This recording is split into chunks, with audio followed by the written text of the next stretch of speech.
নমস্কার, আপনারা দেখছেন সময় কলকাতা। সময় নিউজ নিয়ে রয়েছে আমি সৈকত। চোখ রাখবো বিস্তারিত খবরে।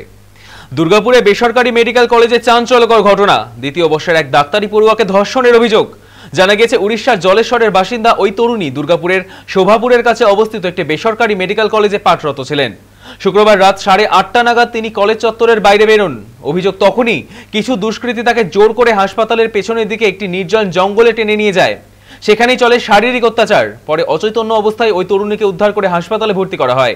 ঘটনার খবর পেয়ে দ্রুত ঘটনাস্থলে পৌঁছয় দুর্গাপুর থানার পুলিশ। তদন্ত শুরু করেছে পুলিশ। পুলিশের প্রাথমিক অনুমান, অভিযুক্তরা কলেজ চত্বর বা তার আশেপাশে কারোর পরিচিত হতে পারে। ঘটনার পর থেকে মেডিকেল চত্বরে তীব্র উত্তেজনা। সহপাঠী ও অন্যান্য ছাত্রছাত্রীরা অভিযুক্তদের দ্রুত গ্রেপ্তারির দাবি জানিয়ে বিক্ষোভে ফেটে পড়েন। কলেজ কর্তৃপক্ষ ঘটনার পূর্ণাঙ্গ তদন্তের আশ্বাস দিয়েছে।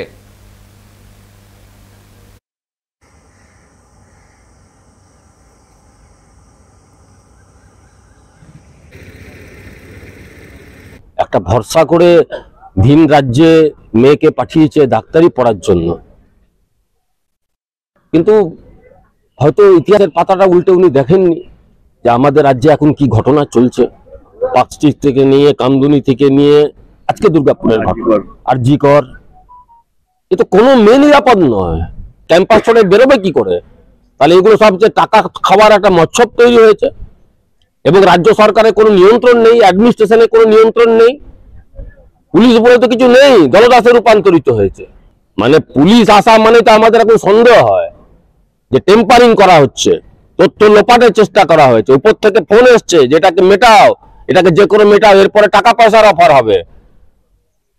এখন যদি কেউ বিক্রি হয়ে যায় সেটা বিক্রি হয়ে যায়, কিন্তু আমরা দুর্গাপুরের যারা আমরা বসবাস করি, আমরা এই ঘটনার চরম নিন্দা করছি। দোষী ব্যক্তিদের শাস্তি দিতে হবে, আর যারা টেম্পারিং করেছে তাদের বিরুদ্ধে আমরা দরকার পড়লে হাইকোর্ট অব্দি যাব। তার বন্ধু আমাকে ফোন করেছিল যে আপনার মেয়েকে রেপ হয়েছে, তখন শুনে কান্নাকাটা করে এখানে পৌঁছেছি। তো এখানে তো গেটেও সিকিউরিটি রয়েছে, 8:30 9টার সময় কি করে একটা মেয়ে গেটের বাইরে বেরোয়? সেই তো কথা আমি কি করে জানবো, এদের কি ব্যবস্থা আছে আমি তো জানি না। মানে কোথাও কি সিকিউরিটির ল্যাক আছে? ল্যাক তো থাকতেই পারে, নিরাপত্তা তো নেই। আমি যখন আসি কিছু সাপোর্ট আমাকে নেই, যাও ভগবান কৃপায় ওই বন্ধুগুলো আসে আমাকে বিশাল সাপোর্ট করেছে। কিছু রেসপন্স যে এখানে একটা ঘটনা ঘটেছে কিছু নেই, কিছু প্রোটেস্ট এখানে নেই।